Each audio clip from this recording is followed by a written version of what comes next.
I'm Annmarie Hi, I'm Chanel. and Coming. we are the girls of Sweet 15, live and in stereo. I love that we always cheer for ourselves. Yeah, I know.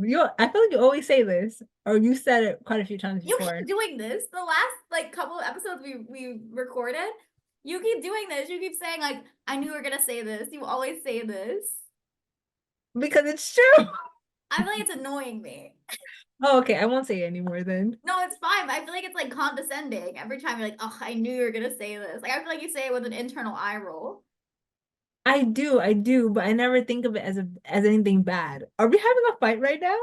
I mean, I'm not trying to have a fight, but I feel like in the last episode we just recorded, I also felt this way, and I was Wait, like, is this going in the recording? I'm not sure, but I think the part where you were like, "Are we having a fight right now?" I feel like that could be cute to include. I thought so too. This is very meta. This is very, very meta. Well, I'll just keep going. We'll talk about it later.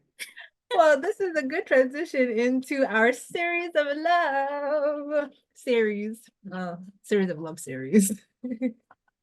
Yeah, so we're entering the month of February, which capitalism has told us is the month of love. And Yeah. so we have Valentine's Day coming up, lots of, I want to say lots of exciting things, but I really don't have any exciting plans related to love this month. Yeah. Um, but we are here. We're here to talk about dating, the apps, love, apparently not heartbreak. That's what I would like to talk about, but we're here to talk about other things, apparently. We could talk about heartbreak. I think that would be a pretty good episode. And we'll see. We'll see where this goes. Yeah, and to start off, we thought we would give y'all all what y'all been waiting for. Um, the updates on our love lives and what's currently happening for us. So that's what we're going to jump into today. Okay, Yeah. so Chanel, what is your personal definition of love? A personal definition of love. I would have to say that when I think of love, I think it's just more like very deeply thinking about another person. Like it has a lot to do with like consideration of another person and putting it before your own, putting it before yourself. At least the thinking of it. Not putting the person before you, but like if I'm gonna do something for someone, it has to be it has to be in a way where I'm going out of my way. It's a long definition, Did you but like even I'm make going. this agenda? Did you even plan this whole series? I didn't think that this question was. I didn't think about how to answer the questions while I was It's making question the one on the document. And then you looked at me waiting for me to ask the question. movie. Yeah, so it's being considerate of another person. That's what love means to me. This is an interesting question. I think it's something I've debated for a while. And I remember when I got in my first relationship, I kept asking, what does love mean to you? What does love mean to you? And Mhm. it's hard because I think love is different for every person. And I think love changes at different stages of a relationship, whether it's Mhm. friendship, a partner, family. I think family love is probably the most consistent though. But other than that, it's something that's always changing. I think for me, I realized love, it's not, I don't know if this is definition, but love is Mhm. it's not a feeling so much as it is a choice. I think it starts out Mhm. as a feeling and it grows into this choice of just like you said, not you don't put someone in front of you or ahead of you, but it's someone that you would do pretty much close to anything for. Mhm. And somebody that I would sacrifice for, I Mhm. would care for deeply and just always look to make their lives easier and better in some way. Mhm. So for me, that the way that I would do that for someone I love is like lots of hugs, Aw. kisses, and telling them how much I love them. Oh, that's so beautiful. I want to add on to mine. No, you can't. No, because when I think of love, I have kind of two ways of thinking about it. Uh huh. I think the top love I have is for my sister. Like, I I don't know, ever since I was young, I always used to ask myself, who would I die for? And Kayla, I love you, but Kayla is the absolute only person I would die for. I love my mom, I love my dad, I love my cousins. I know I don't have children at the moment, so I don't know where they're gonna fit into this equation. But Kayla is the absolute only person I would put my life on the line for. And then there's the other type of way that I feel love is that like when I'm with a friend or something and like they're just like absolutely like happy and laughing. Sometimes I just look at that person and I'm just like, oh my gosh, like I would do whatever possible to make this person laugh as much as they're laughing or smile as much as they're like smiling at this moment. So, I think that's like the two ways I love, like absolute sacrifice or like sacrifice in a way of like just wanting to make sure that they're happy.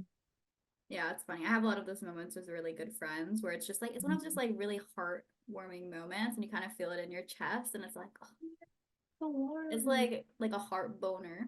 Yeah, a heart boner. Aw. Aw. But the most romantic episode ever.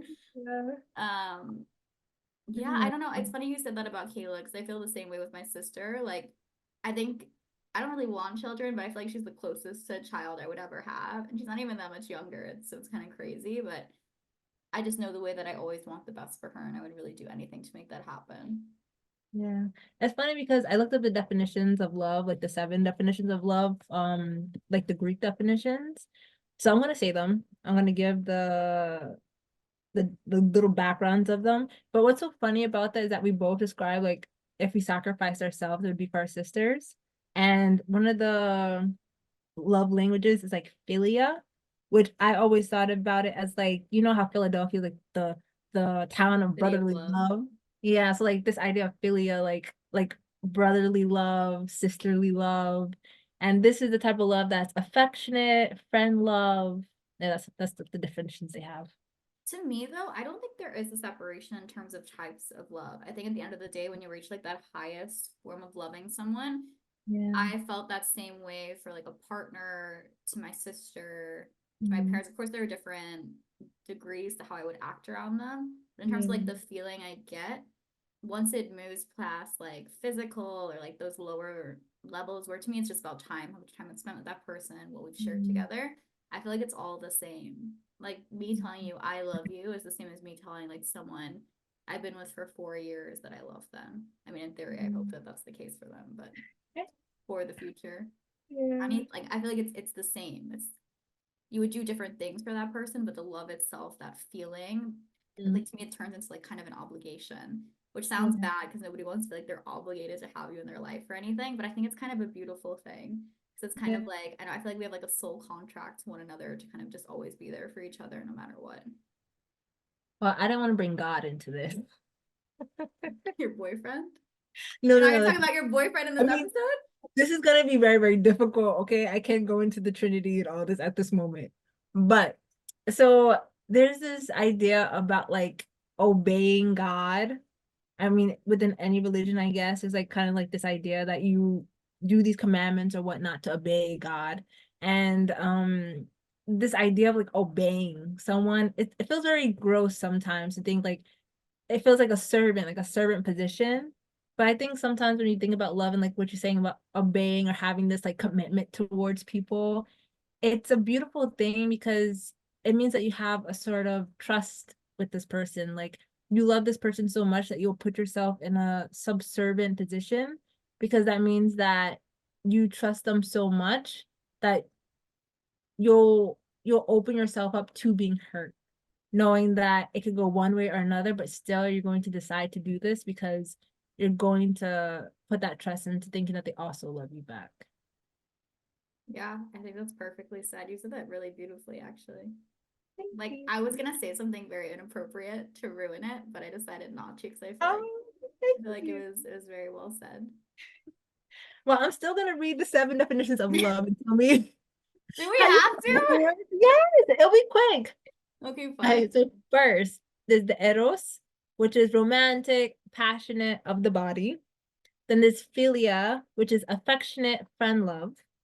Stoga, or stroga, which is unconditional familiar love.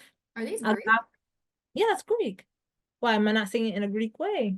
I mean, I wouldn't know. I'm not Greek, but Why are you questioning why are you I questioning just it? don't know why, like, we're using ancient Greek for this. Like, I didn't know this was a thing to describe the different types of love. Yeah. I never heard this before. You never heard this before? I'm No. sorry. I feel so bad when I do that. When I question people's like, you never heard this But I before? feel Like, like you don't say it like that. I feel like it's always like shock. Like, I don't feel like you're putting me down. okay, good, because I And I am never shocked. mind I when don't you want to do put you that. down about it. No, I'm just like, I usually just think you're crazy. And I'm like, oh yeah, Chanel knows about this thing. Yeah, but no, I mean, I don't want to be like, I studied Latin, but I think this was something that came up quite a bit, like the actual different definitions of love, like how it's not one specific thing. Oh. Well, when I took Latin, we were very much so in training for the national Latin exam. So all we were doing was analyzing sentences and talking about farmers and their cows. I got the farmers Agricolae! too. Bruh. No, I'm so sorry. I forgot all of that. After I passed that exam, I'm pretty sure I passed it. It But was, oh my gosh, my Latin days, slight sidetrack, but trauma. A lot of my deep-rooted trauma comes from Latin. I love that class. I really did. Must be Like, nice. let me finish. Let me Okay, finish. okay, okay, okay. Because I Okay. love you, I'll give you the space to finish your Thank you. types of love. Okay, then there's agape love, and this is the selfless, universal love. Then there's ludus, which is playful, flirtatious love. Then there's pragma, which is committed, long-lasting love. And then there's philiautia, philiautia, philotia. Whoever Greek, you're probably gonna have to fix that pronunciation, but that's self-love. Yeah, but Nice. you don't think those are you don't see like the differences in them. Yes, but I really, I don't know. You know how in I think in Buddhism, when you reach Mm, like that top, like the top pinnacle of the triangle, it's yeah, enlightenment. yeah. I feel like when you reach that top level of loving someone, Mm. the feeling to me and like the obligation is the same, no matter who they are or what the relationship is. I think that is a specific type of love. Like I think that would be like a selfless love, like agape, compared to uh I guess like a ludus, which is playful, flirtatious love. But I don't consider like playful flirtatious. I don't consider that love. I consider that flirtation. Or Okay. even like the first, what was the first one? The first one's about something physical. Eros, which is a romantic and passionate love. That's not love. That's sexual attention, in my opinion. Or that would be Mm. like infatuation.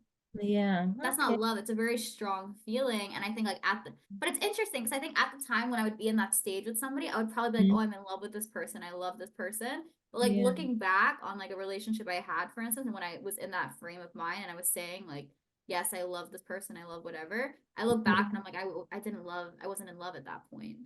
Ah, I that's liked the so feeling, interesting. but I Yeah. wasn't in love.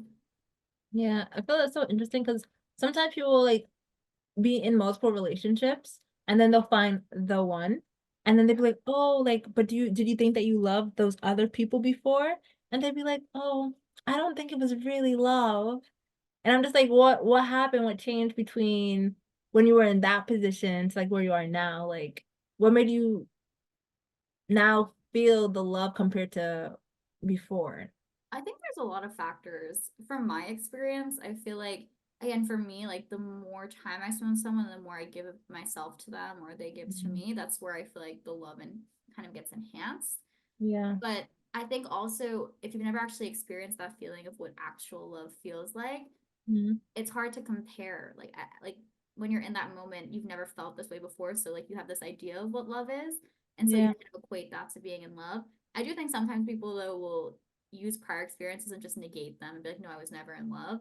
I think Mhm. it's they probably were, depending on how long they were with that person. It might just be a different type of love than you were expecting, I guess.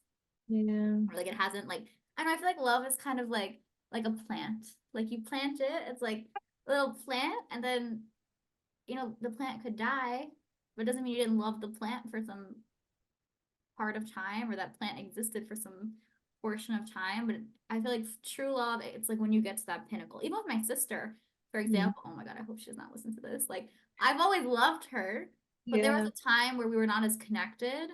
I think Mm. like throughout like middle school, high school, we were doing our own things. Mm. And like I just saw her as family. And I think like in the last 2 years, I feel like that's when like our love really fully blossomed. And I think you know when you're at that peak of love. Mm. Oh, that's beautiful. It's funny because I think you literally kind of described the 7 types of love, even though I feel like you don't believe in it. Well, I feel like they're saying the 7 types of love are different types of love. I'm saying I think it's all a process to get you to like the top, like the full love. Yeah, but I think that may I feel like this whole episode would just be about this now. But I think that makes sense. Like I think something could start off as like a filial love, like you love that person, but just Okay. friendly love, like you care about them, you'll go out of your way to do stuff for them, but oh, that's what it is. And then I think the pinnacle of what you're saying is like the agape love, which is like the selfless love, the type of love where you'll absolutely sacrifice yourself if you have to for that person. I think that's like those are 2 different types of love. They definitely can build on top of each other, but you can definitely state like it's not the same. I think just some of the lower level types of love, I would not consider it love, like knowing what I know now.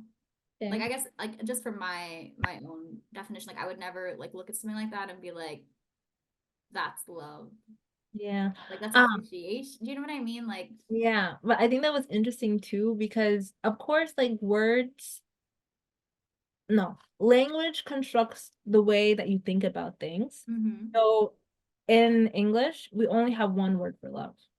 Where in other languages such as Greek, they have Ah, multiple words for love. I love So that. because you're able to have more words to kind of connect an idea with the thing, you Yeah. can express certain emotions, maybe certain feelings in a more expansive way compared to if you only have one word for it or one way of expressing. Yeah, that's so true because even in Spanish, you would say Mm, like te amo, it's like I yeah. love you, or you would say like me encanta, is like Hmm. it could also mean love, but it's more like I like you. But then you could Yeah. also be in love, which is like I think it's estoy enamorada.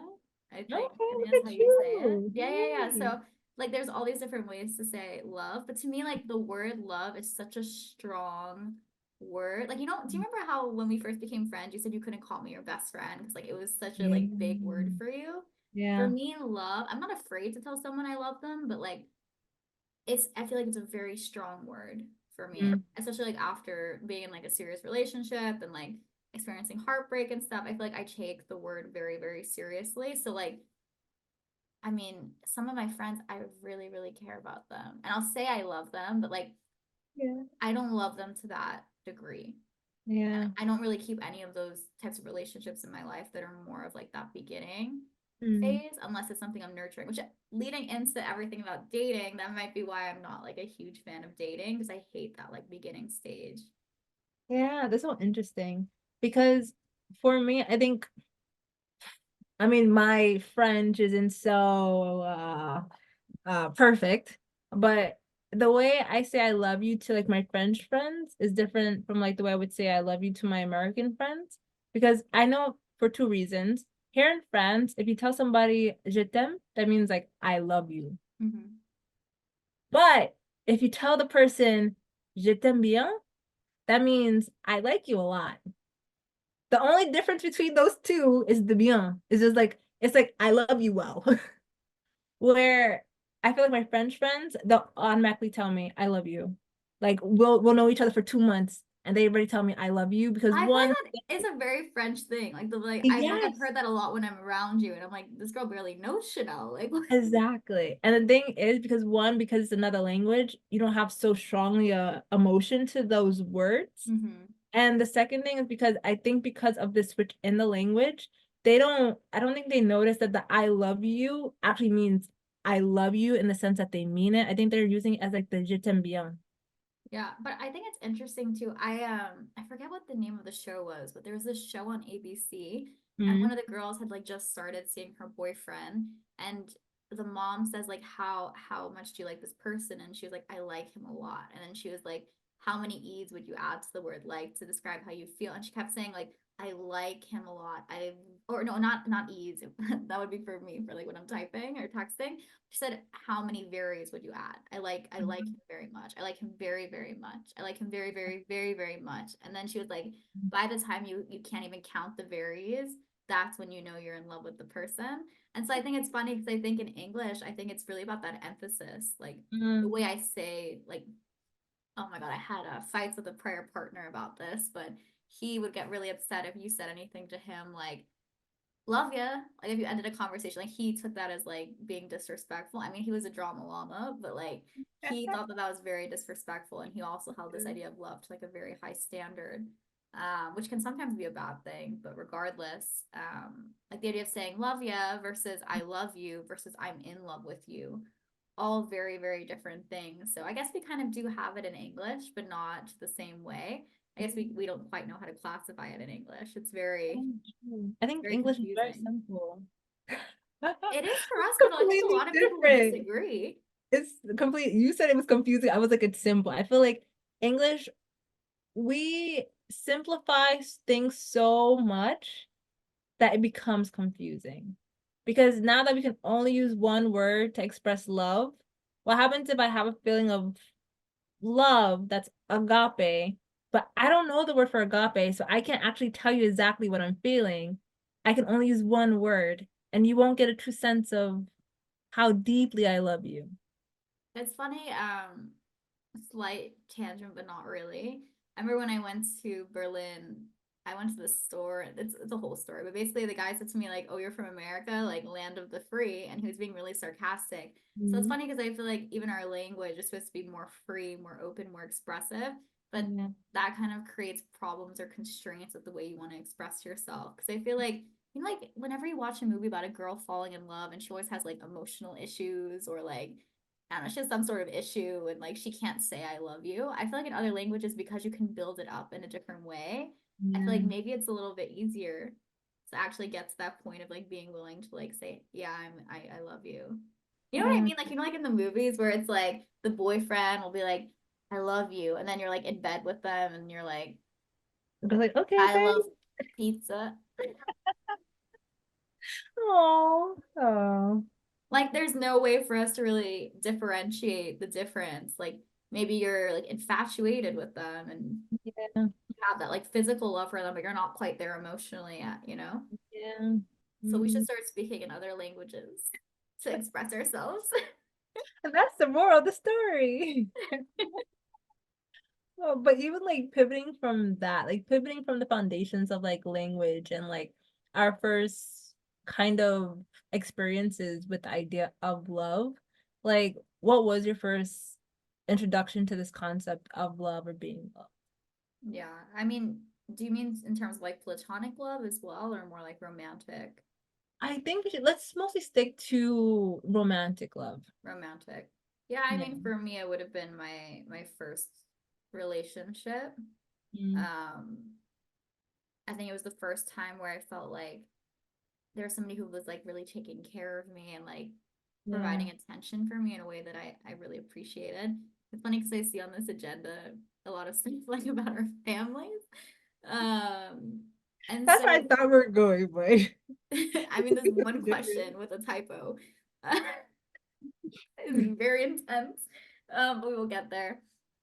I think like different people we'll get into like love languages, attachment styles and whatnot, but different people show love in different ways. And I think for me, my family was really quick to show me love in the way of like quality time or my mom was really into gifts. She really liked giving nothing like crazy, but she liked like couponing and getting us like really cool things that we wanted. It was like a really fun way for her to show us how much she cared about us. And then acts of service. And so growing up, I realized I really lacked like that touch and like the words of affirmation.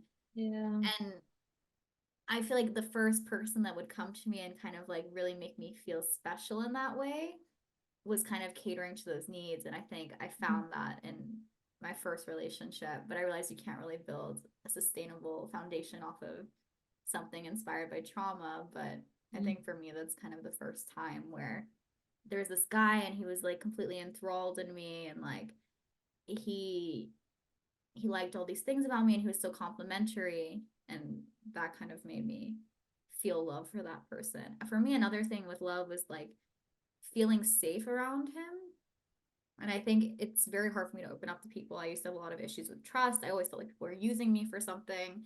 And this was Yeah. the first time where I felt like it was also me as well. It wasn't just the other person, but I consciously made an effort to be like, I'm going to trust this person. I'm going to open up. And I feel like in giving myself in that way, I just fell very deeply in love. So it's kind of like situational and trauma based and emotional. It's like a lot of factors. But what about you actually? I'm curious, how would you answer this question? It's funny because at first I thought I was gonna answer it dealing with something with like my family, like maybe my mom and dad, or maybe seeing their relationships. But actually thinking about it, the first introduction I had to the idea of love was through my cousin Courtney and through the kids in my like kindergarten class maybe. And it was like I just felt like everyone was in relationships. Everyone was in relationships. Everyone had a boyfriend, everyone had a girlfriend. And I think I was always like, okay, since like maybe preschool, kindergarten, I was like, my time is coming.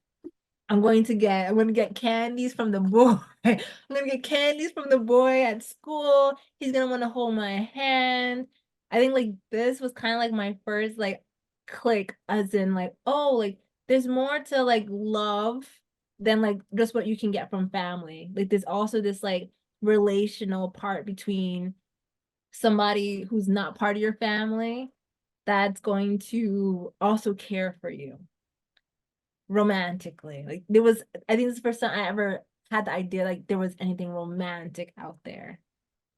Yeah, So I think that's what it was, I honestly. like that. I think for me, it's funny that I was so against the different types of love because I think when it comes to like romantic relationships, at least, I look for, or not look, like the men I usually pursue are people that I feel like I just want to feel special. So I look for people that will either prove or disprove that to me.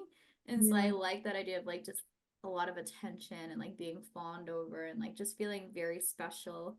Like you're like the only girl in the world for this person, you know, like there was never anyone before you, there's never going to be anybody after you, which can be a little bit toxic, but that's how I like to feel. Yeah. I think when we have our therapy sessions, we always like for me, I guess the problem that we kind of dig down deep into is that like I'm never chosen. Mm-hmm. And it's funny because when I was younger, I I was always kind of second best. And the first time I ever realized this was in my dance class. Like I used to take ballet. And I remember there was three strings. You were first string, which were like the girls that could do the splits and that were like in the front of the class. Then there was the second strings, which are like the girls that like did the cartwheels in the background. And then there was third string where it's like you just sit yourself in the back and just look pretty. And I would always get I think I remember getting like third string. I was just sitting in the back being pretty. One of the girls had to leave, and I was the only one chosen from third string to come up to be second string. And always in my mind, I felt like I seen this pattern of being like second best. And I don't think it was anything that ever bothered me. So I don't know if this could be something when it comes to like relationships. I always kind of bring up again, like I must be second place or something. Yeah. And I feel like I fall into that pattern sometimes. I'm sorry, what was the question? How did I come here? I don't know, but I feel like we should keep going with it. The only thing is I'm afraid that like when we blow up that like someone is gonna come back, find this episode, and use it to manipulate us. So by the time that happens, we need to have been healed from this trauma completely. Because in Absolutely. Real Housewives of Orange County, that's what happened to Vicky Gumbelson. Okay, Brooks came in. If you're out there with your fake cancer, he came in Oh and my he scammed God. the hell out of Vicky. He came in and he influenced that woman. Oh She's my still a bad God. person, but he made it worse.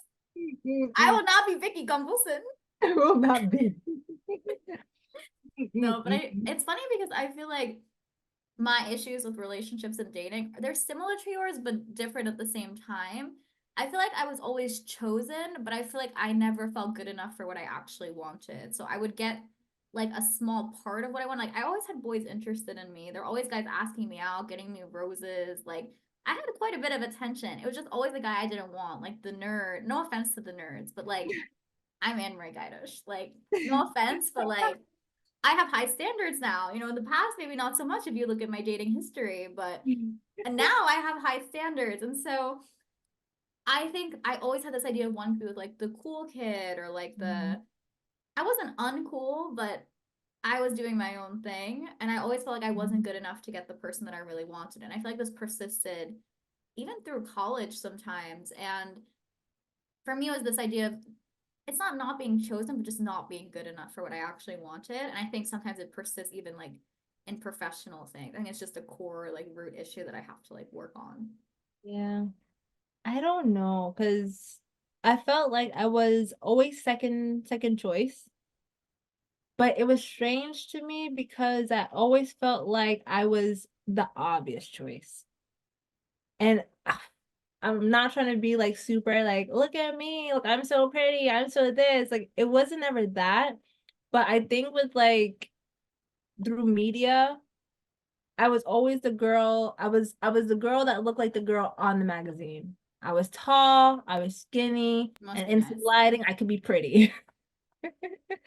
So to me, it just never made sense why nobody was ever interested in me.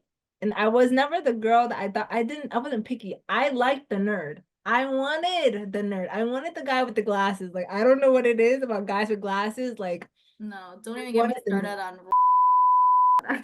nerd. Was third grade romance. He's about to come find you and be that lady, that man to that lady in the housewives. Bro, but no, like, I No, don't like know. Oh. I don't know. But the thing is, like, I don't know why. Like, I'm sorry, I don't mean to cut you off from your story, but like as I'm going down memory lane, like I just don't understand why this whole time. Do you remember I just would always complain in college, like, I never had a boyfriend. I want a boyfriend, which you also do. But I remember at the time, like when I first started dating my ex, you were like, you can't complain about not having a boyfriend if you don't actually go on the date with him. But it was funny because like I feel like so many men, like so many boys asked me out and I turned them all down. And all the ones that I wanted, there's even one guy that I asked Hmm. out in high school. Like we were like really good friends. I really liked him. I thought he liked me too. And he rejected me. Like I asked him out, texted him, I was like, yeah, we should go on a date. And he was like, I'm not interested. Like, but it was crazy because like that man walked for 2 hours to bring me a book that I wanted to my house. I had a boy in college. I really hope he's not listening. We were again, it was a lot of guys that I was friends with, and I think I liked the attention.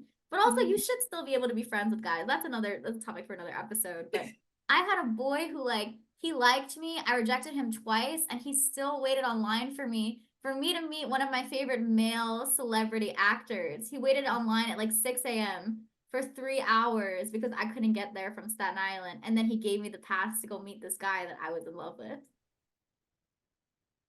I don't know. Like I've had amazing guy friends, but none that amazing. But the thing is, my guy friends never turned out to be guy friends. They were always guys that like ended up really liking me and would confess their feelings to me. And then after about like the most it would go on would be for a year.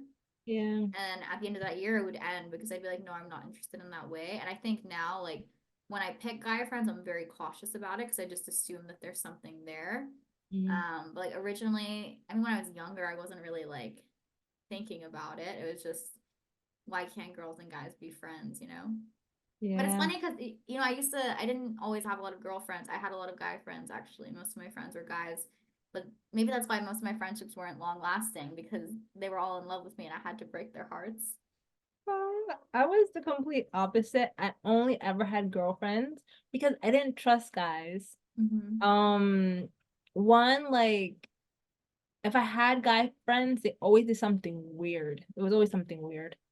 And then by the time I got into middle school, I was bullied by a bunch of guys. And the girls didn't like me because the guys paid too much attention on me, bullying me. So there was like a year in school where Well, you know it was when the like guys so like bad. bully you when you're younger, it's because they No, like you. no, absolutely. That is not something that we should tell little girls. It's not because something we should tell little girls, but I think it's very societally.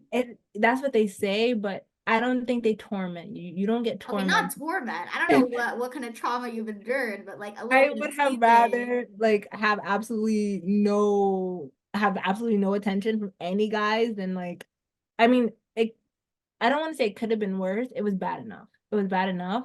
And it just made me not want to trust men like ever. Wait, Chanel, Um you always say like you don't know where like your mistrust of men come from. I've never heard this. You never told me you were tormented by boys when you were growing up. no, Emery, absolutely not. Absolutely not. There's no way I didn't tell you I was bullied in middle school. You told me you were bullied, but you didn't tell me specifically by like I men. didn't tell you that it was No. by guys. It's possible I missed it, but I highly doubt it. Because I feel like You I'm don't know the always story looking. about the hat on the train? How they No. used to call me gerbil? Oh my god, You Emery. never told me this. You No, never. Emery. No. Gerbil? Gerbil? Chanel, there's no way.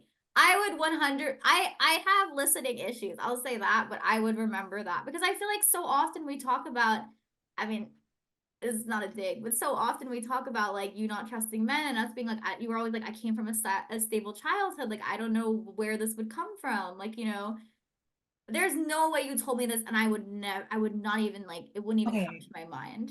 Okay, maybe the gerbil thing, maybe. But I know I tell the story about the hat all the time. No, I've never heard the story. The hat, the reason why my mom came to school, I had to speak to the principal.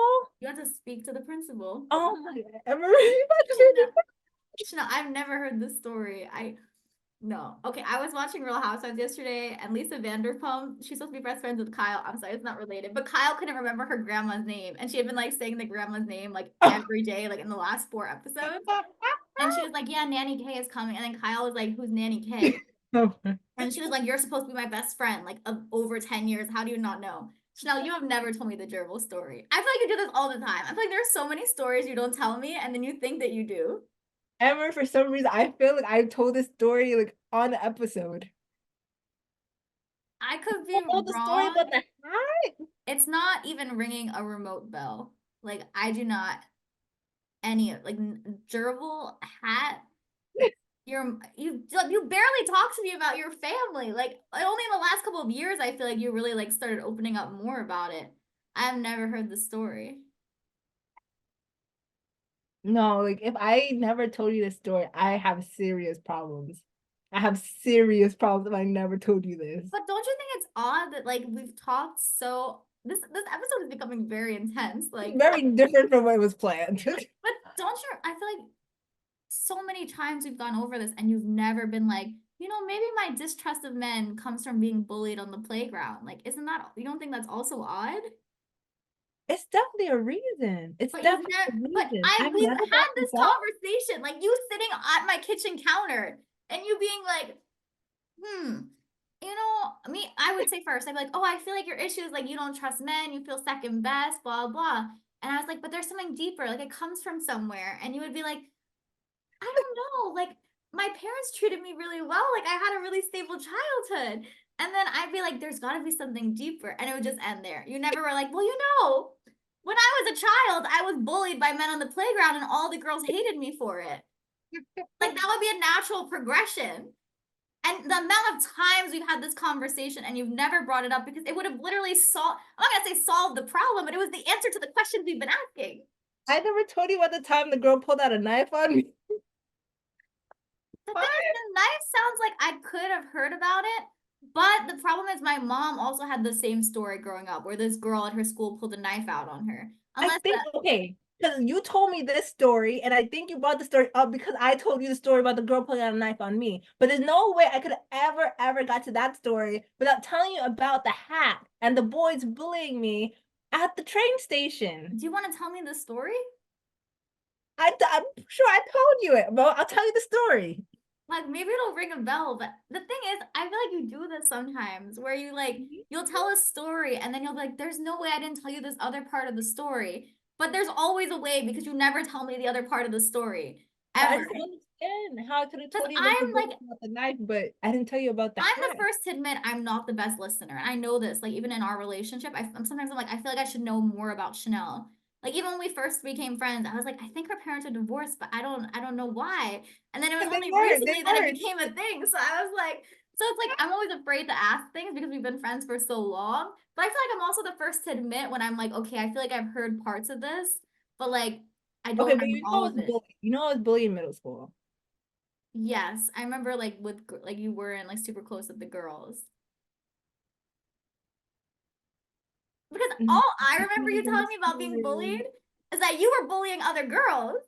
Like you were like with like the cool group of kids, and then you felt like not that you were bullying, but you were like you were a mean girl. Emery, that's another friend. That must be another friend. No, Chanel. I've never bullied anyone in school. There was one guy.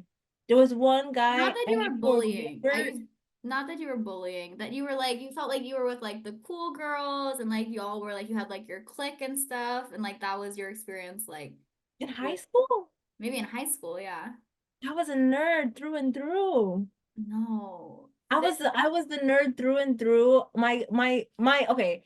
I will have to say like my the group that I hung out with, we were considered cool. Like people liked us, but Yeah. we were nerds, like straight through, like math leads, like I was part of we were all in the AP class. We were known as the people that were in the AP classes. People wanted us to tutor them. We were in choir. Like I was in theater. I was a nerd through and through. I just don't understand how this is possible. Like I'm very confused. All right. I was the girl that was bullied in middle school.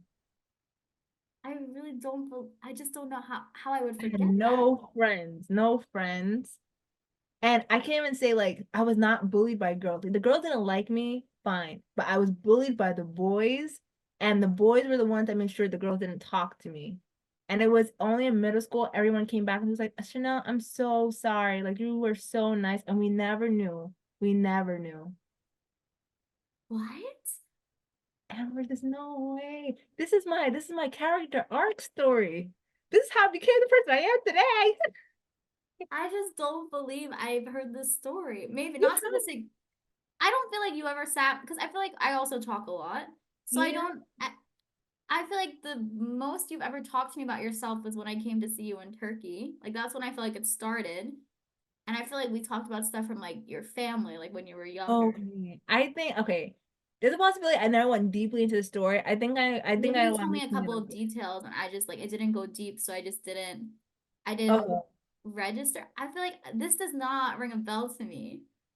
I Okay. think I the thing think I'm about you mixing being it. like the cool girl and stuff, I think I could have Yeah. like misinterpreted what you were saying. Yeah. But I also feel like sometimes I'm okay, I don't want to do anything crazy, but I feel like sometimes like you might like if it's something where you're not going super deep, you'll make like Mhm. one statement about it and it'll be like a joke or something or like an exaggeration. And so from Yeah. there I feel like I'll build off of it. So maybe you said something like, yeah, like we were so cool, like I felt like everybody else felt bad for not being with us or something. Like I feel like you would like do something where like you're making light of it and then I'd be like I guess in my mind, I would register as being like, oh, okay, like she, like I could see you being the cool girl, like maybe you were like the cool girl, whatever. So maybe you didn't say that directly, but the bullying by boys, Okay. Okay. I think this is my fault. I did a YouTube video with Diane. Where no, it shouldn't. where I went deeply into this conversation. I knew this was gonna happen, and then you have me out here feeling like a bad friend, and I saw it in your face too, like you were like, this could change the relationship, and I knew this, like literally, I was like, you know I'm the first to admit if I did like if I feel like I could have known and I didn't listen right. Like I feel like that's Yeah. very me. Like I do take accountability very often. So I Yeah. was like, there's no way. Like this is not ringing Okay. a bell at all. Okay, for a fact, I know for a fact that the actual story, and I remember the thing with the knife and everything too. I don't know. I feel like I do know that story with your mom though. It's possible you did bring up the knife thing, but I feel like because we talk so much and it's usually Yeah. me talking, I feel like you interjecting stories sometimes, like I feel like the stories will like mesh, but I feel like there's never again the close like the most I've ever learned about you and your family, Yeah. like where you just went on and on for a while was in Turkey. And But that was a very different thing that we're not I'm gonna talk very about on here. surprised. Like, even if I didn't go too deeply into the story, I'm very surprised I didn't tell you that I was bullied by boys. In Maybe you middle just said you were bullied. It's possible you just said you were bullied, and I just chalked it up to like, I mean, and we're kids, like we all get bullied. I don't feel like you like emphasize the story. Because again, school. I feel like if I had known this, this would have been the answer to where that comes from, like that distrust of men comes from. Well, we took about 15 minutes to break this down. I'm That glad was this is such a healing so call. But do you but I realize feel you like still haven't told me the full story? Like, I don't know. It's just like these boys in middle school just used to call me gerbil, and then they used to just take my hat after school, and they used to throw it on the train, like throw it around on the train tracks. what? I mean, the thing is that like I don't want to make light of the situation because technically it is very, very It's like serious. severe bullying. It was, it was. I Like it just was serious enough that like other like strangers on the train had to get involved after some time. Like we had to stop the train and everything, and do you like they had realize to you call always the meet men on police. the train And also?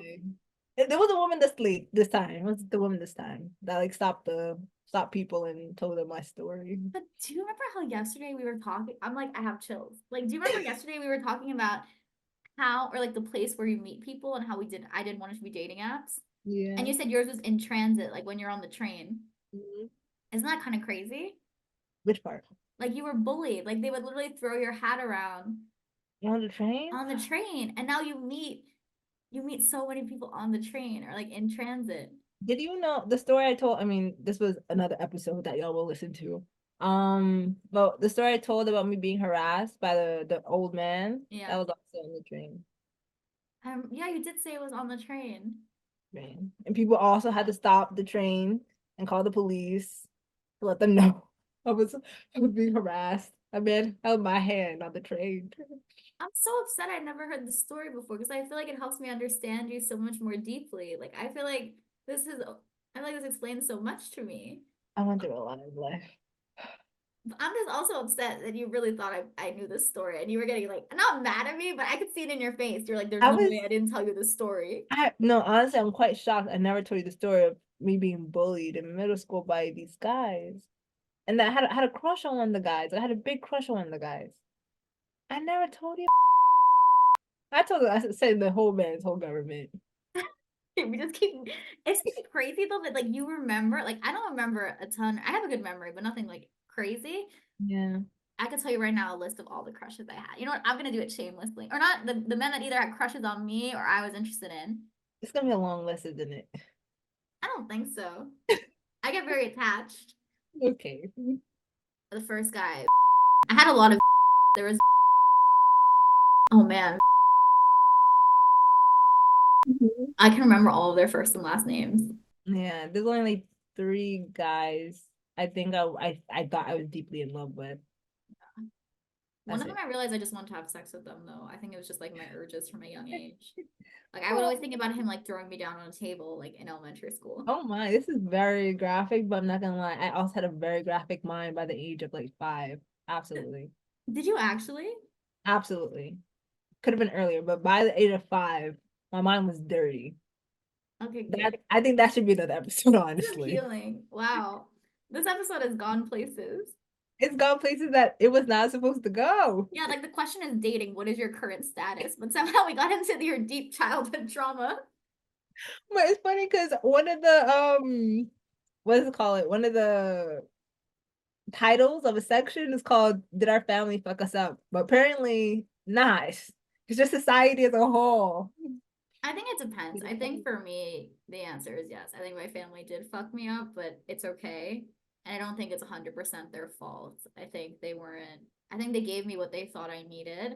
So it's hard to blame them. But at the same time, like there's been times where I felt resentful of that.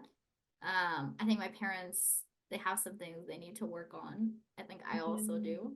But they were good parents. I feel like I needed something else, but also they could have given me the things that I think I need now and like skimped out on the other things. And it could have been like I was missing that too. I think there's just a very weird, I know it's special, but there's a very weird bond that you have with your family because they are the people you're closest with. And I feel like when you're not as self aware and it's a blessing to be self-aware because we have the resources now, and like we talk about therapy. But my parents coming from Slovakia, they had enough of their own issues, and I see it even coming out now, like stuff that they haven't dealt with.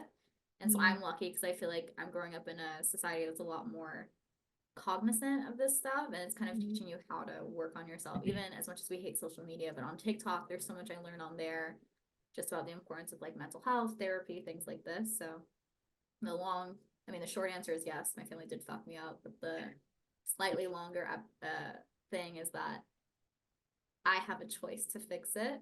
And it's Mm. hard because like I look back on past relationships. I'm just so self-aware. Honestly, any man would be lucky to have me. Woman as well. Like Bruh. the my last relationship ending, honestly, not my fault at all. I contributed to some things as a responsible adult, I will admit that. But I didn't know any better. So it's hard like looking back, and like I always blame myself a lot. But I think now I know that like I need a partner who can work through things like that with me. I need someone who's very communicative, someone who is experienced in relationships and kind of like not hold my hand but walk me through it. Like I can't be the grown up and the adult in a relationship where I have no business being that grown up. Like I Yeah. need something where it's more give and take and more of this idea of like taking care of one another. Yeah. Um, I mean, I would say no. I wouldn't say that my family were the ones that really like messed me up. I don't think I am messed up. I think I'm fine. I think maybe that's the messed up part. Maybe I I should be. keep saying this, but I just feel like your level of self awareness, it's just I think not there. It's not, no. I mean, you are fine, but like, you're just, even I now, don't. you just fully tried to convince me that you told me a whole story that you realized you recorded another episode with another friend who, first of all, looks nothing like me and acts nothing like me, and then tried to gaslight me into believing Oh my that God. you told me the story that I know for certain that I have never heard in my life. I had to go back and watch that episode with Diane because for some reason I think she didn't know the whole story either, and Well, she you went still to haven't even school told with me the me. whole story because you said your mom had to get involved. You didn't even tell me the whole story. So I guarantee the next time that we get into this, it's gonna be like, oh, but I told you this, and then like remember my mom, and then my dad, and then blah blah blah, and I'm gonna be like, okay, I know about the gerbil, and I know about the hat. Actually, my mom and my dad did come to the school. Like my dad, like to get my dad to come to the school, you know it's serious. Like no one ever sees my dad. Have you I, ever met my dad? Have you ever seen him? no, but recently you talked to me about him a little bit, but like, no, I've I never love that seen him. man. I love him. But no But one ever sees him. Like when he comes around, people's like, oh, 90. it's crazy. Like I No just one don't ever even sees that know. man. But he popped up at my school for this. I'm sorry. We're gonna digress because I just I'm don't even know I'm what we're completely gonna keep healed. in this episode, what we're gonna cut, because this is like, Honestly, I don't know. but it's But funny because you're talking about the question was, did our family fuck us up? And I yeah. think for some people it is family. I think for a lot of it's ironic because like your family, you have also come from an immigrant background. So I feel like Yeah. usually immigrant families are the ones that mess you up. So I'm very surprised that for you it's actually more of like your childhood than your parents. So I know for like Yes. my mom in relationships, like she told me a story. When I was younger, Yeah. she actually opened up a lot. Now we don't so much, but when I was younger rather, she would, I mean also she was younger, but anyway, when she would like tell me stories about how when she first started dating my dad, like she was very afraid to be touched because like her parents had never given her any sort of like affection. And so Yeah. she was a virgin when she got married, but like she was afraid to like touch or be touched or kiss or anything like this. Like it made her very uncomfortable. My dad would always be like, I mean, he would make jokes that he should not be making. Very inappropriate in today's society, but he would be like, what the hell? Like, did something happen to you that like you're afraid to be touched? And like it wasn't anything specific, but just not having that growing up was it made her uncomfortable. And at the same time, her coming, I guess like as an immigrant, she didn't really speak English for a while, and like she grew up in a community that was very black and Latino, and she felt like she was really bullied. Not felt, that's unfair. She was bullied, and mostly she didn't speak English, but also because she looked differently, and she would get into like fights with girls at school, and I feel like that's why she has really bad relationships with a lot of women in her life. Like she doesn't keep female friendships very long; they kind of phase out after like 2 3 years. They'll be very intense, last a long time, and then they just stop, like out of the blue they just stop, and she meets someone new and starts all over. So I don't think it's not always family. I think that's part of it because it depends on who you're around the most in your childhood. For me, I spent a lot of time with my parents growing up. I didn't spend a lot of time with friends. The most was really at cheerleading, which also fucked me up. But for the most part, I was at home. Same thing with Christine. Like she had friends and she went out with them, but like our family was like the core. Like it was like you do everything with your family, you support your family. And so I think their issues were kind of passed on to me in that way. So for me, it was more family childhood trauma, but there's also just trauma from your childhood, which is related to other people you interact with. Yeah. I would say for me, like I do come from an immigrant family. My mom had a very similar story of like her coming from England and coming to the States for the first time and being bullied. She spoke the language quite well. She spoke the Queen's English. The Queen's English. And they pretty much bullied her out of her accent. So my mom no longer has No, not the out of British her accent. accent. No, absolutely. Like a guy called her the other day from like when they were in like fifth grade, and he was like, "Oh, you don't have the accent anymore. Thank goodness." Like, how do You you? told me about this. Yes. And then my dad, like, he came here when he was like maybe in his maybe around the age I am right now. And they used to always tell me like their love story, how they got together and everything. And it was cute. Like I love hearing the story about my how my family got together. I wouldn't really say like there was once in a while where like my family would like at least my parents would express like their affection towards us. And I would definitely say like my family, especially on my mom's side, like they're not afraid of expressing love, saying I love you. Like it was never anything I ever felt like I was missing. And I never felt like there was anything wrong with the way that my family like showed love to each other or to me and Kayla. Um, but like I think like the problems I have with guys, I guess it does stem from like the relationships I formed when I was really young, which were between the ages of like when I was in maybe kindergarten to like when went to middle school and whatnot. But then afterwards, like between high school and college, like I felt like I formed really good male friendships. And even today, like especially here in France, I don't want to say like, oh yeah, the French guys here, like my French friends, they're just all amazing. But I feel like I really have guy friends here that I really trust, and like I know like if I have a situation, I could call upon them, and I feel like they definitely healed a part of me that felt like I couldn't trust guys. Or that like there was always like a second motive because with them, there's never a motive. I think that makes a lot of sense, but I think at the same time, I think it's Mhm. also clear to me that I mean you liked one of the guys that was bullying you when you were younger. Mhm. So I think there's still a part of you that doesn't trust men in that romantic way. So maybe you have like guy friends and you've healed a lot of that, but there's still like other healing that needs to be done. And it's funny because like I don't know, it's weird. Like I always think healing like I should just be completely done, but it really doesn't work that way. It's kind of like you never know what's going to trigger something. And I just think it's so interesting. I don't know why all of a sudden we've become like therapists slash psychologists, but it is kind of crazy how like the way that you're raised like so young, like just the things that are put into your mind, they really do impact you in a way that you carry for your whole life unless you work through it. And I don't know, do you think this is not related to dating, but do you think we can work through it? Like, do you think we're gonna have these like traumas forever? Do you think we can move past it? I no longer think I'm traumatized. I think I've moved past it. I think I'm okay. And the thing is that I feel like nowadays in social media, you'll always see these people be like, oh, you must heal yourself. You got to give yourself self-love to get to the other side. But there's so many other people out there, so much more messed up than us, who's able and capable of being loved and are in healthy relationships, even if they're not super healthy themselves. So I don't think that I am a problem. Okay, that was not the point of my question. I'm not asking if like if this will bring us to that end goal of the relationship. I would just like Yeah. to know if one day I'll be okay with like being in a healthy relationship without my trauma. But I mean, I Yes, guess I from your think it's answer, the answer is possible. yes, it's I possible. don't think that our trauma is what's keeping us from experiencing love. I think no matter what, you can always work through your trauma and be healed. I don't think that it has to be like, oh, to get through my trauma.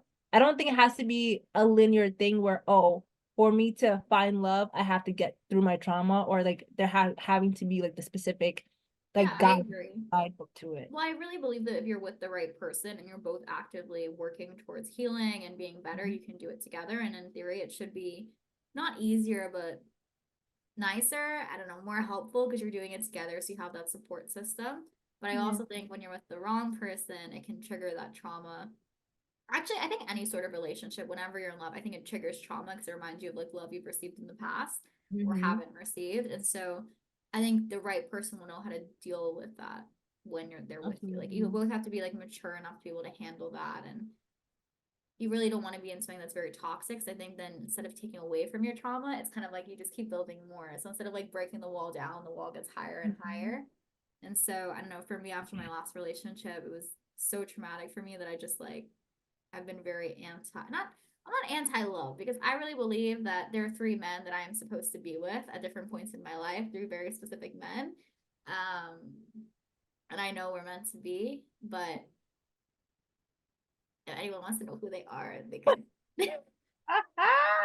Oh, put your guesses in the description below. Put your answers below. just everybody should know that I think I'm meant to be with a musician. Bruh, I'm not gonna lie, because I also believe this. For I you got or for stopped. me? For both of us. I don't know if I could see you with a musician. I feel like their lives, maybe. Because their I lifestyle is really not stable enough for you. Like, I feel like you're not the type of girl who'd want to be like traveling on tour with them. But at the same absolutely time, not. what? Absolutely not. I don't want that. I don't want that But it could lifestyle. also be good for you because I feel like you like your independence. So if you let them leave for a while and then they come back, I feel like you might value that actually. That's why I want like a consultant, like a business finance consultant. I want him to go on business trips. It's funny because I would be like going with them to everything. Like, if my husband, I'm not gonna say his name. My husband, when he's on tour, like I'm not gonna go to every tour because I'm gonna have my own business, my own lifestyle, my own whatever. But I Mhm. want to come to like at least 40% of them. Yeah, like if he's going to Dubai, of course I'm gonna go. Going to like Ohio, I could skip that trip. I'm fine. I get to choose. Okay, so clearly it's funny you put on here. There's so many questions we have not discussed, and I'm not really sure if this episode was what it was We're supposed to never be. going to discuss like half these questions. I didn't think we would, But honestly. I want to talk about for dating. You said what is your current status, Hmm. and how do you feel about it? This is gonna be a hot take. I don't think we should have a status for dating. Like I feel like it just puts you in a box. Like I don't feel single. I am single, but like I have responsibilities to other people. So like why do I have to tell people that I'm single? Like I just feel like it has a negative like not stereo, Mm. negative like connotation to it. And at the Mm. same time, like when I say I'm in a relationship or I'm taken, I don't like this idea of being it's all about words, but like I feel like this is so American of us, but like of me. I just don't like this idea of being called taken or like, oh, she's in a relationship. Like, why do I have this label on me? Even like, I want my fancy bougie ring, but like, why do I put something on my body to like prove that someone owns me? Like, that's how it feels to me. Even Yeah. like, I've always felt this way. Even when I was in a relationship, I didn't like this idea of being called like taken or being like, oh, like, who's that? Like, that's just so and so's girlfriend. Like, I don't like that. And so for me, when we're talking about like types of love, it's only when I reach like that highest type of love that I'm willing to be considered like somebody's significant other or someone's boyfriend, so or girlfriend rather. Like I Like, ooh. It's funny um because I feel the opposite way. I feel like having this label, I mean, this is also a very toxic mindset, I will say. But having this label on me as someone's like girlfriend or someone's wife automatically in my mind means safety, security. There's so many times men will walk up to you on the street and try to like call you and stuff, and then they'd be like, "No, sorry, I have a boyfriend." As soon as you say you have a boyfriend, they walk away. There's a sense of she's taken, you cannot touch her, she belongs to someone. That's what it is. And even like when I was living in Turkey, I seriously considered buying like a diamond ring or something to put on my ring finger because I was like, if anyone just believes that I'm someone's wife, it's automatically a sense of security for me. I don't have to go through the whole thing of sorry, I have a boyfriend. Da, da, da, da. Like there's like I don't have to explain it. I have a boyfriend, I'm taken, I'm safe. you can't touch me because there's somebody out there that will find you. It's so interesting, this idea of security, because I feel like it's never really crossed my mind, but I think we also just have very different lived experiences, so that could be Mm. why. But I feel like I've even told people like I have a boyfriend and they'll be like, "Oh, I don't mind." Like I feel like Good. it's never like a deterrent. I don't think I've ever said I was married, so maybe that would change things. But for some reason, I feel like it's cultural, so I feel like depending on where you go, like people might still not respect it. Because I feel like even like there have been times where I was out and someone come up to me, I was uninterested, and I'd be like, "Oh, I have a boyfriend." They were like, "Well, why are you here? Like clearly you're looking for something else. Like let me show you what you're missing or something like this." And I'm like, "Whoa, whoa, whoa. Yeah, I've Leave had me those alone." situations too before though. Like if I say, "Oh no, I have a boyfriend" or something, they'd be like, "Oh, I could be your boyfriend here." They like come up with Yeah, something yeah, cute, yeah. you know, like not. But I normally feel like a sense of security just with the idea of like there's somebody else out there. But I will also say, like, for my current status, it is single, and single brings a sense of like freedom. Like you said, like I love my sense of freedom, especially now. Like I've always been one of those girls that wanted to at least experience having a relationship, even if it didn't really go super far, even if I didn't get married or anything. It's just an experience I want for this lifetime. And right now, like I've been single all my life. All my life I've been single. I felt I just never been so content and so comfortable being single. And also like when I started the year, I was like, oh, I want to go dating and I want to like meet guys and stuff.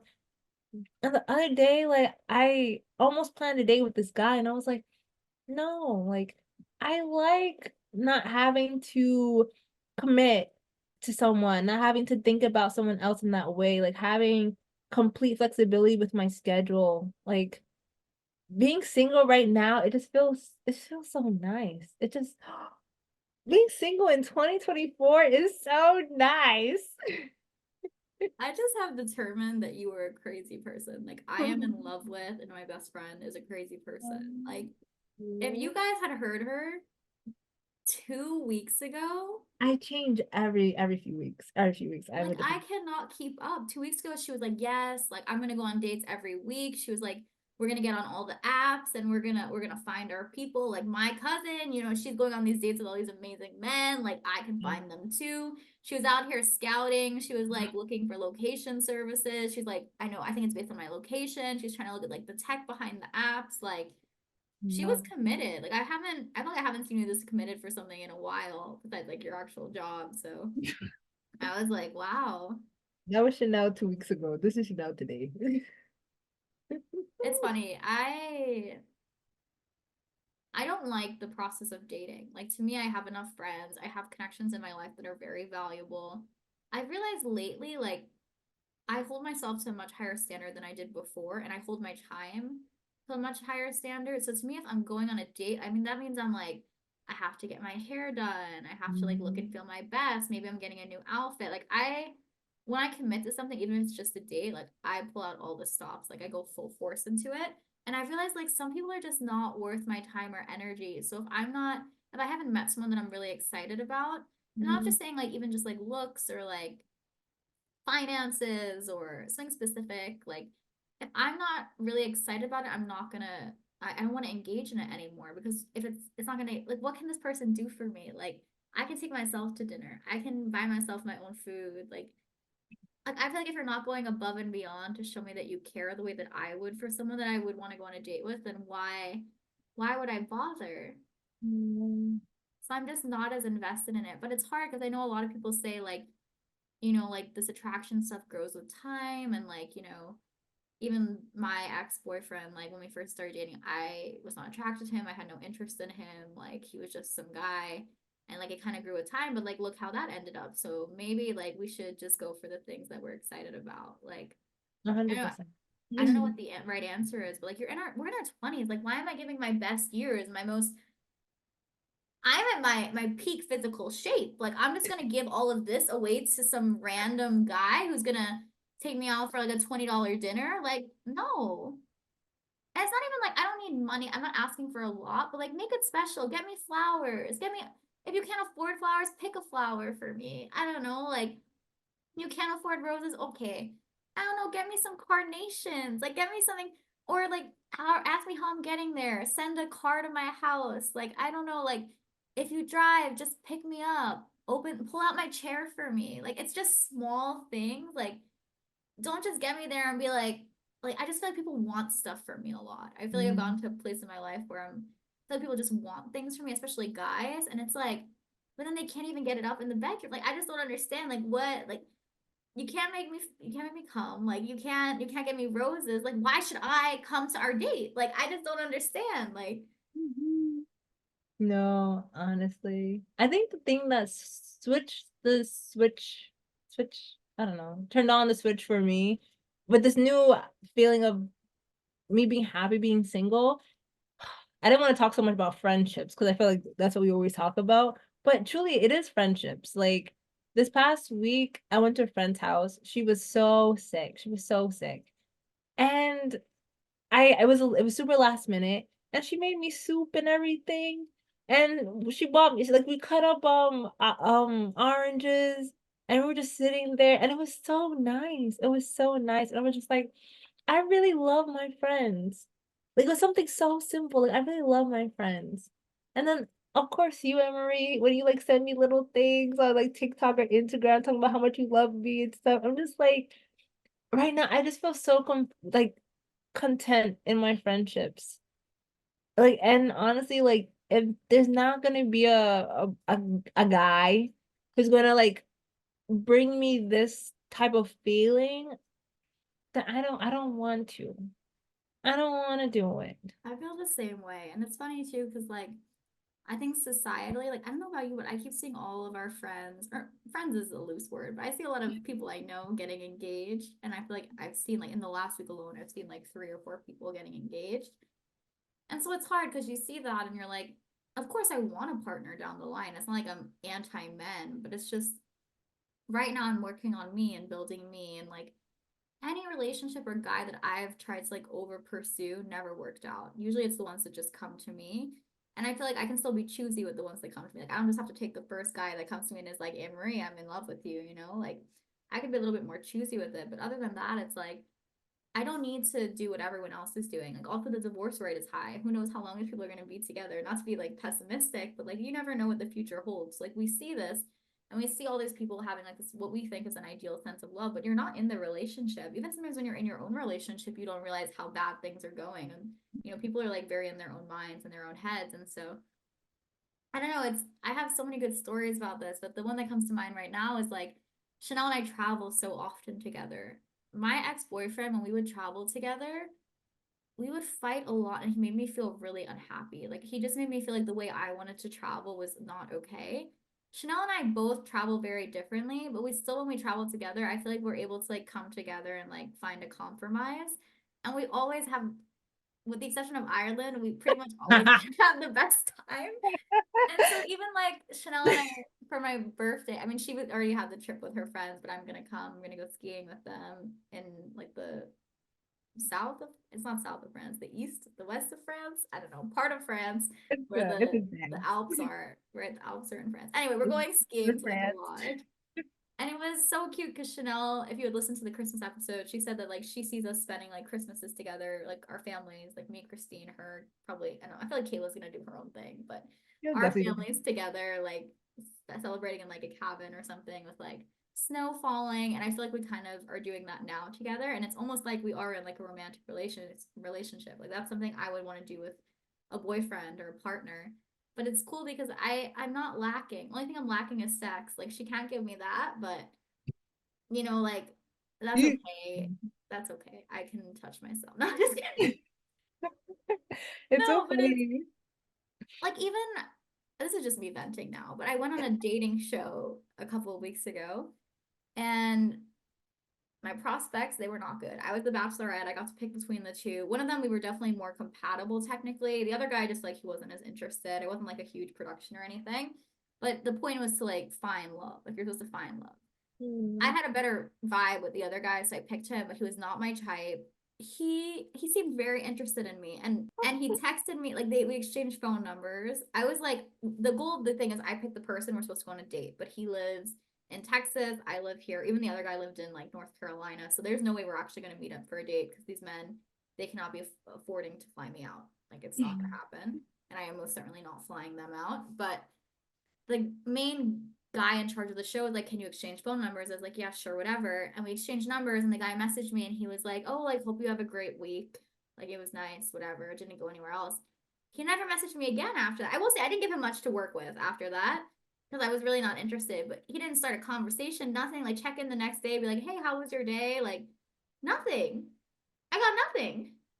Hmm. I wasn't even interested in the man, and I got nothing. I don't know. Drake put up an Instagram post yesterday. He put up an Instagram post and he said, if you're looking for a guy who's going to text you good morning, I'm not that guy because I'm waking up at 2 p.m. And just made me realize you really need to find someone who has a similar lifestyle to you who will send you that good afternoon text. I love this how you got what you got of it. Thank you. I'm really proud of myself for that one. Bruh. Okay, so I'll move down to like the last question. I think Well, that of sounds course we can good. continue if we need. But what would it mean to you if you never found a romantic love? That's a very interesting question. I'm Yeah. gonna let you answer it first. I think within the past few weeks, maybe past few months, I've been becoming like very, very like I keep using the word content. Like very fine with the idea of like if I never find a romantic love, I would be fine, honestly. I think I can fill myself with all the different types of other loves that I don't need to have a romantic love. Like I think it's an experience I want, but it's not an experience that I must have to feel fulfillment in my life. I would like to tell you, as someone who's experienced romantic love, that I feel like traumatically you are doing much better than I am. Thank you. I don't know. It's interesting. I compare myself to others a lot. It's something I'm working on. So I feel like if I never found romantic love, at the stage I'm at now, I wonder if I would feel like inadequate or feel like something's missing. I don't think I would feel like something's missing, but I would definitely feel like, in some sense, like inadequate. And I feel like I'd become like a man hater. I'd probably drop all my friends that were in relationships. Like, I don't know. I feel like I'd be very dramatic. But looking at myself and the way I've been growing and progressing the last couple of years, I think I would be okay, to be honest. I think I would be more than okay. And Yeah. as terrible as this sounds, I feel like I would reach a point of truly loving myself, like being on my own. I think I will eventually find a man. I'm not going to settle for him. He's going to be rich, he's going to be famous, he's going to be a musician. I already have people in mind, like I said, but either way, like it's not like neither of us is never going to find love. It's going to happen. We're incredible people, we're great friends. There's nothing I was gonna say nothing too bad to be said about us, but that's not true. We have issues, There's but some bad things that overall, could be said about me. get out of here. So you're saying there's bad things to be said about me? I didn't say that. I did not say You that, but I didn't. did say it.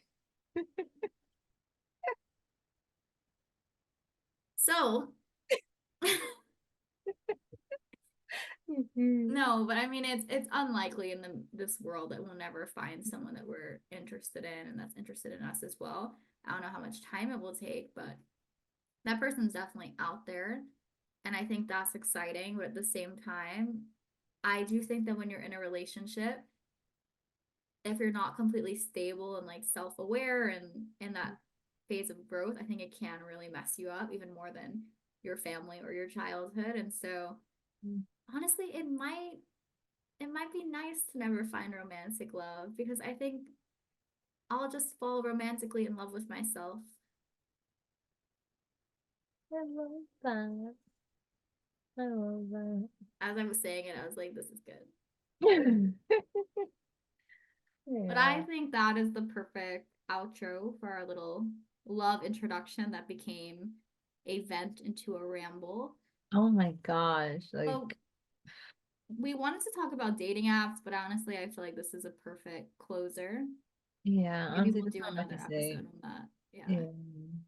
But we're going to have guests come on, someone who's in a serious relationship, someone who was, but now is dating, single, and thriving. So Yeah, it's very exciting. I think it's cool because when I hear other people's success stories, sometimes like when I hear people settling, it upsets me. But the girl that we're gonna have on, who's gonna talk about her relationship, which sounds really great, I feel like she never chose to settle and she got what she wanted. And so sometimes those stories, when you see a really good couple together, it Mm. makes you feel like that's possible, like that could be me. And so I'm excited for people to listen to this. And if you're anti Valentine's Day or anti love, kind of just realize that, like Chanel said, there's different types of love.